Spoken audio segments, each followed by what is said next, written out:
পৃথিবী তার শেষ সময় এসে পড়েছে। জলবায়ু পরিবর্তন থেকে শুরু করে বৈজ্ঞানিক ও ধর্মীয় নানা সূত্র বলছে ধ্বংসের দ্বারপ্রান্তে বসবাসযোগ্য একমাত্র গ্রহ এই পৃথিবী। তবে তার আগে শিগগিরই পরিবর্তন হতে যাচ্ছে সূর্যের দিক, অর্থাৎ চিরাচরিত নিয়মে পূর্ব দিকে নয়, বরং এই নক্ষত্র উঠবে পশ্চিম দিক দিয়ে। এরপরে সংঘটিত হবে কিয়ামত, ইংরেজিতে যাকে বলে ডুমসডে। সম্প্রতি বিজ্ঞানীরা স্বীকার করেছেন সূর্য পশ্চিমে উঠে পূর্বে ডোবার সময় ঘনিয়ে আসছে। তেমনই হলে কি হবে এই পৃথিবী আর মানবকুলের? বিস্তারিত থাকছে সানজিদা রহমানের প্রতিবেদনে।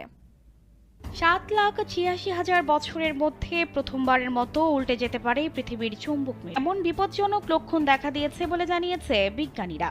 অর্থাৎ পৃথিবীর উত্তর মেরু দক্ষিণ মেরুর জায়গা নেবে, আর দক্ষিণ মেরু জায়গা নেবে উত্তর মেরুর। আর মেরু উল্টো গেলে পরিবর্তন হয়ে যাবে দিকও। যদিও এমন ঘটনা এই পৃথিবীর জন্য নতুন নয় বলে জানা